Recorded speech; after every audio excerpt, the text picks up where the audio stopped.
nama saya Salma Farisi.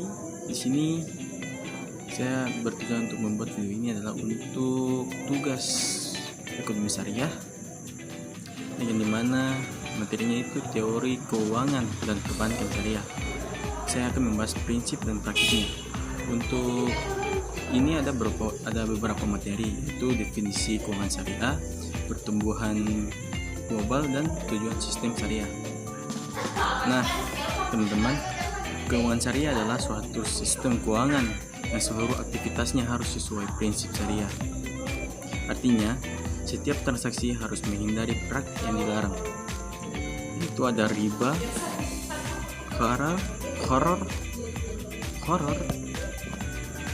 Artinya, setiap transaksi harus menghindari praktik yang dilarang, yaitu riba, gharar, dan maisir, dan sebaliknya mendorong pembagian risiko dan keadilan sosial.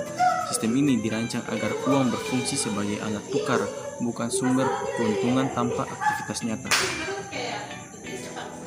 Pertama, ini ada prinsip dasar syariah dan keuangan. Yang satu itu ada larangan riba atau bunga. Itu keuntungan atas pinjaman uang riba diharamkan dalam Islam. Setiap pengenaan bunga dianggap tidak etis dan merugikan satu pihak. Yang kedua itu larangan gharar, yaitu atau uncertainty. Transaksi harus bebas dari ketidakpastian ekstrim. Semua syarat harus jelas sehingga tidak ada spekulasi berlebih. Yang ketiga itu ada larangan maisir atau perjudian. Segala bentuk berjudi atau spekulasi yang sifatnya untung-untungan dihindari. Yang keempat, pembagian risiko, profit dan loss sharing. Ini pendanaan diberikan dengan prinsip bagi hasil. Bank dan nasabah berbagi untung rugi sesuai kontribusi modal. Yang kelima ada investasi halal. Investasi halal ini hanya sektor dan aktivitas halal komunitas nyata yang boleh didanai. Sektor haram seperti alkohol, babi, penjudian, dan industri itu merusak lingkungan, itu dilarang ya. Yang keenam ini berbasis aset nyata. Semua pembiayaan harus terkait aset atau aktivitas ekonomi nyata. Uang dipakai sebagai alat transaksi, bukan komoditas yang menambah nilai sendiri. Yang terakhir ini ada tanggung jawab sosial. Tanggung jawab sosial ini ada keuangan syariah menekankan manfaat bagi masyarakat luas, misalnya melalui zakat, wakaf, dan pembiayaan UMKM. Nah, prinsip utama keuangan Islam adalah melarang riba, bunga, dan dianggap menindas pihak yang meminjam. Sebagai gantinya, sistem syariah mendorong bagi hasil dan pembagian risiko, misalnya dalam akad pembiayaan seperti mudharabah atau musyarakah. Bank dari nasabah berbagi keuntungan dan kerugian usaha secara adil. Selain itu, syariah Islam sangat menekankan kejelasan kontrak. Semua ketentuan transaksi harus transparan, sehingga tidak terjadi spekulasi atau gharar. Investasi pun harus diarahkan ke usaha yang membawa manfaat nyata, aset real, dan tidak bertentangan dengan moral Islam secara keseluruhan. Prinsip-prinsip ini menempatkan keadilan, kejujuran, dan kesejahteraan sosial sebagai fondasi utama praktik keuangan syariah. Perbedaan dengan keuangan konvensional adalah 1. Bebas bunga versus bunga berbasis. Nah, perbankan syariah bebas bunga atau riba, sedangkan konvensional mengenakan bunga atas pinjaman. Yang kedua, bagi untung rugi dan tetap. Kredit syariah menerapkan mekanisme bagi hasil, sementara bank konvensional memberikan bunga tetap terlepas kondisi usaha lain. Yang ketiga itu resiko ditanggung bersama. Dalam syariah, bank dan nasabah menanggung kerugian bersama sesuai modal, berbeda dengan konvensional yang sering membebankan risiko kerugian pada nasabah. Yang keempat itu investasi etis. Bank syariah hanya menanamkan dana di sektor halal, sementara bank konvensional umumnya tidak membatasi jenis industri selama legal. Yang kelima ini uang sebagai alat, bukan komoditas. Nah, syariah menilai uang sebagai sarana perdagangan, bukan produk yang menghasilkan bunga. Yang terakhir ini transparan dan kejelasan. Semua pihak harus mengetahui dan setuju pada transaksi. Profesional terkadang mengizinkan kontrak tersembunyi atau spekulasi opsi atau dan derivatif yang syariah dibatasi.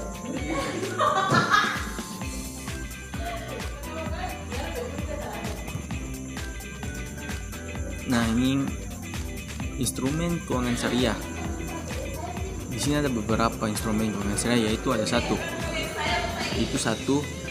murabaha, yaitu kontrak jual beli.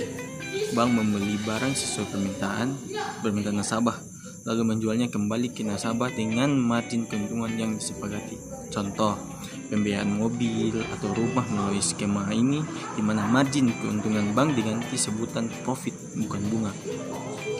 Musyarakah itu kerjasama usaha antara dua pihak atau lebih dengan modal bersama, dan pembagian keuntungan atau loss sesuai nisbah modal masing-masing. Semua mitra berpartisipasi aktif dalam usaha. Yang ketiga itu ada mudharabah.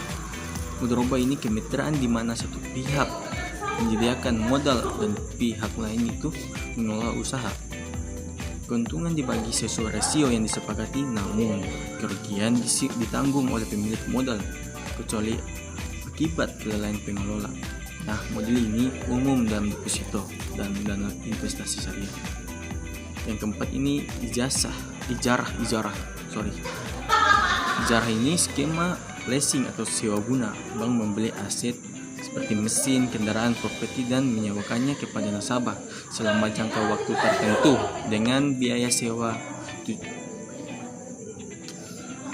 yang telah ditetapkan. Nasabah mendapatkan aset, bank menerima imbalan sewa. Yang kelima ini salam.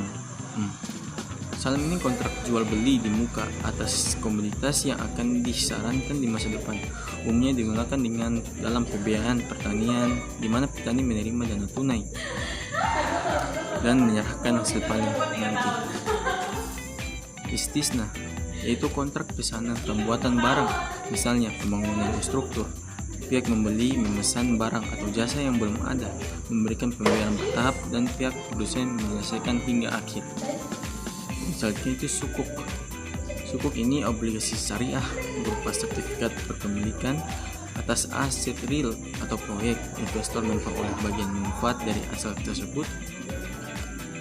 Sukuk negara Indonesia yang digunakan untuk membiayai proyek publik. Yang terakhir ini ada takaful atau asuransi syariah.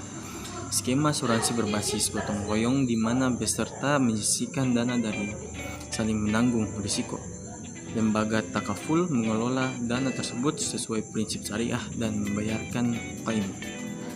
Berbagai instrumen syariah dirancang agar setiap transaksi sesuai prinsip halal.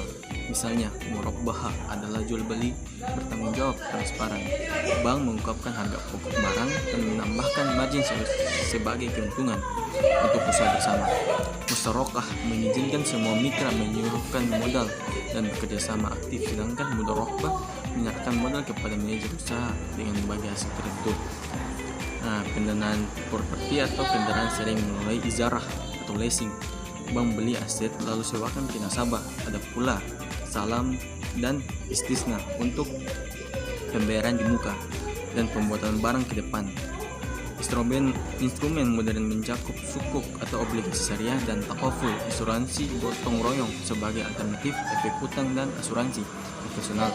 Semua skema ini mengikuti fatwa DSN Datar MUI dan bertujuan menghubungkan pendanaan dengan nilai aset nyata serta keadilan finansial. Dan selanjutnya itu ada perbankan syariah. Perbankan syariah ini ada beberapa yang akan saya jelaskan. Itu pertama, definisi bank syariah. Definisi bank syariah ini lembaga keuangan yang beroperasi berdasarkan hukum Islam. UU nomor 21/2008 menyebutnya sebagai bank yang menjalankan usaha berdasarkan prinsip syariah. Fatwa DSN Datar MUI. Yang kedua ada produk dan layanan. Produk dan layanan ini milik bank biasa tetapi tanpa bunga. Contoh produk pembiayaan rumah atau mobil, murabaha, pembiayaan usaha atau musyarakah atau mudharabah, tabungan dan deposito syariah, keuntungan bagi hasil, pelayanan clearing atau pembiayaan syariah. Nah, contoh di Indonesia itu ada Bank Muamalat, itu didirikan pada tahun 1991, adalah bank syariah pertama di Indonesia baru-baru ini pada tahun 2021. Digabung menjadi Bank Syariah Indonesia yang kita kenal sekarang itu BSI. Hasil merger Bank BRI Syariah, BNI Syariah, dan BSM menjadikannya bank syariah terbesar di dalam negeri. Yang keempat, lembaga pengawas syariah. Lembaga pengawas syariah ini setiap bank syariah diwajibkan memiliki Dewan Pengawas Syariah atau disebut DPS yang memastikan semua produk dan aktivitasnya sesuai fatwa syariah. BI dan OJK mengatur tugas DPS ini melalui regulasi khusus. Yang terakhir ada kinerja dan pertumbuhan. Nah, bank-bank syariah global dan Indonesia menunjukkan pertumbuhan positif sejalan dengan permintaan nasabah. Sebagai ilustrasi, BSI atau bank gabungan terbesar mencatat pertumbuhan aset 48% dalam 3 tahun. Yang terakhir pada tahun 2020-2023 mencapai 353 triliun di akhir 2023. Nah, bank syariah bekerja layaknya untuk konvensional, namun memakai kontrak syariah untuk setiap produk.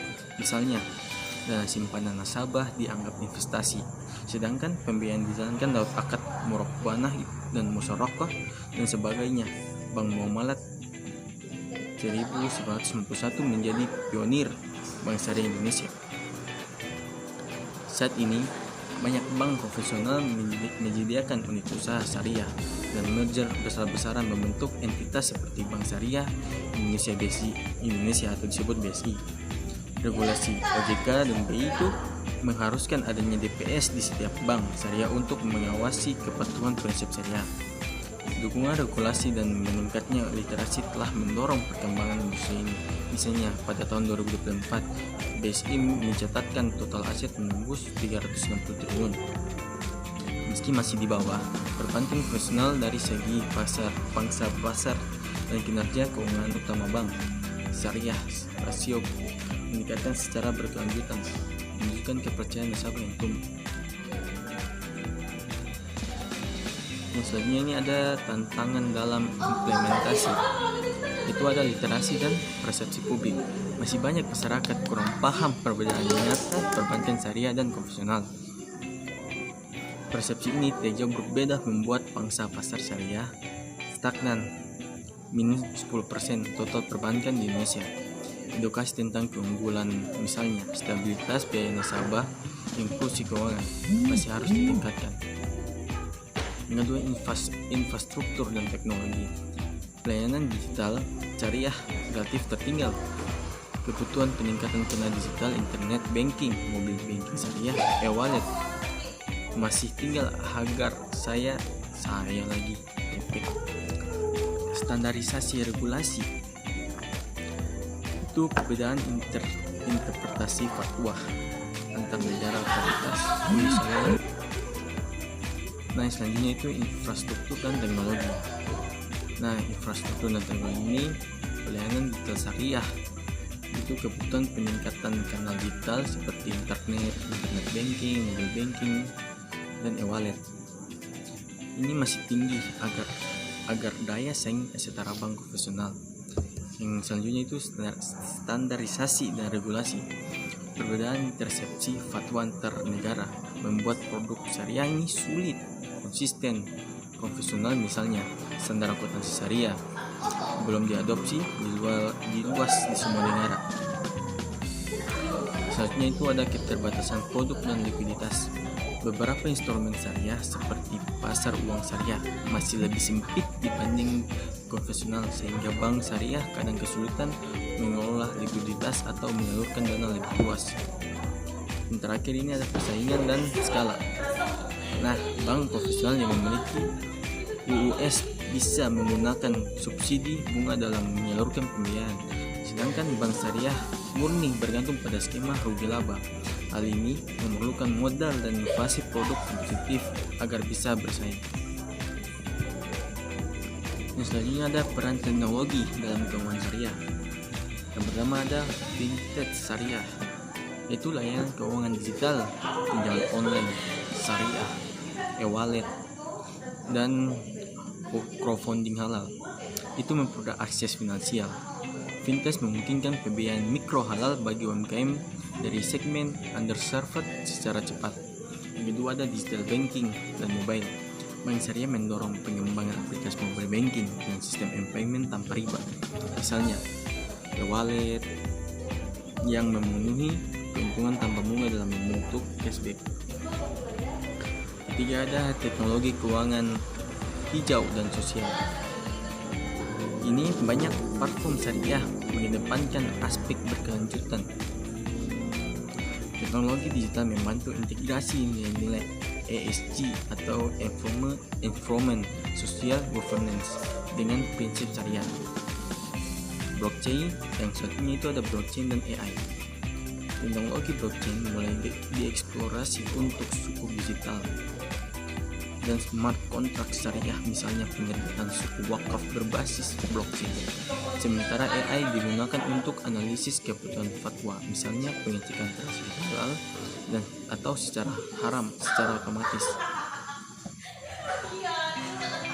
Yang terakhir ada literasi digital. Nah, di sini inisiatif literasi digital syariah meningkat. Indonesia kini menempati peringkat ketiga global dalam indeks syariah, menunjukkan ekosistem teknologi syariah yang semakin matang. Regulator mendukung lewat sertifikasi produk syariah, fintech, dan insentif inovatif. Selanjutnya ini ada studi kasus sukses. Yang pertama ini Bank Syariah Indonesia atau disebut BSI. Hasil merger BSM, BNI Syariah, dan BRI Syariah, BSI tampil sebagai bank syariah terbesar dalam 3 tahun terakhir, yaitu pada tahun 2020 sampai 2023. Aset BSI tumbuh 48% dari 239 triliun rupiah menjadi 353 triliun rupiah, membuktikan kemampuannya bersaing secara finansial. Yang kedua ada Bank Buang Malat, bank pertama syariah Indonesia pada tahun 1951 yang menjadi pionir pembiayaan halal. Misinya mengelola keuangan sesuai syariah yang telah berbuah kepercayaan, termasuk dukungan pendanaan besar-besaran dari lembaga internasional untuk memperkuat modalnya. Yang ketiga itu ada fintech syariah Indonesia. Nah, fintech syariah Indonesia ini ada startup syariah Indonesia berkembang pesat. Misalnya beberapa perusahaan fintech di sektor syariah, pasar P2P, ending syariah, dan platform crowdfunding halal akan mengalami lonjakan pertumbuhan karena kemudahan transaksi digital dan minat investor halal yang tinggi. Yang keempat ada sukuk negara RI. Pemerintah Indonesia rutin menerbitkan sukuk global menarik investor internasional pada pertengahan 2025. Indonesia berhasil mengumpulkan lebih dari $2 miliar lewat penerbitan sukuk global, memperkuat reputasi sebagai penerbit sukuk teratas di ASEAN selain Malaysia. Yang terakhir ada Indonesia dalam keuangan syariah global. Tak hanya lembaga kinerja industri syariah Indonesia di global. Laporan Global Islamic Finance mencatat lembaga syariah Indonesia menembus pasar besar. Contohnya, total aset keuangan syariah domestik, bank peserta, pasar modal, dan lainnya mencapai 9.529 triliun di 2025, menunjukkan pertumbuhan berkelanjutan. Keuangan syariah menggabungkan prinsip moral Islam dengan model bisnis modern, sehingga menjanjikan sistem keuangan yang etis, adil, dan transparan. Yang kedua itu pertumbuhan berkelanjutan. Dukungan regulasi, minat masyarakat, dan inovasi teknologi mendorong pertumbuhan syariah. Tren global positif, Asia dunia menunjukkan prospek cerah ke depan. Ketiga, manfaat sosial dengan melarang praktik predatory riba, mendorong partisipasi ekonomi. Keuangan syariah dapat meningkatkan inklusi keuangan, mengurangi kesenjangan, dan mendukung proyek-proyek produktif. Yang keempat, tantangan teratas dengan kolaborasi edukasi publik. Nah, standarisasi dan inisiatif kebijakan diperlukan untuk mengatasi kendala. Sinergi antara pelaku industri, pemerintah, dan masyarakat itu kunci untuk mengoptimalkan potensi ekonomi syariah. Yang terakhir ada pilihan finansial alternatif bagi masyarakat muslim maupun non-muslim. Keuangan syariah menawarkan alternatif yang menekankan keadilan, keamanan finansial, dan kontribusi pada kesejahteraan bersama. Nah, untuk kesimpulannya, nilai tambah syariah. Keuangan syariah menggabungkan prinsip moral Islam dengan model bisnis modern, sehingga menjanjikan sistem keuangan yang etis, adil, dan transparan.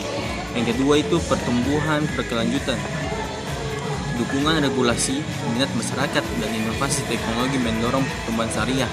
Tren global positif, Asia dunia menunjukkan prospek cerah ke depan. Ketiga, manfaat sosial dengan melarang praktik predatory riba, mendorong partisipasi ekonomi. Keuangan syariah dapat meningkatkan inklusi keuangan, mengurangi kesenjangan, dan mendukung proyek-proyek produktif. Yang keempat, tantangan teratas dengan kolaborasi edukasi publik. Nah, standarisasi dan insentif kebijakan diperlukan untuk mengatasi kendala. Sinergi antara pelaku industri, pemerintah, dan masyarakat itu kunci untuk mengoptimalkan potensi ekonomi syariah. Yang terakhir ada pilihan finansial alternatif bagi masyarakat muslim maupun non-muslim. Keuangan syariah menawarkan alternatif yang menekankan keadilan, keamanan finansial, dan kontribusi pada kesejahteraan bersama.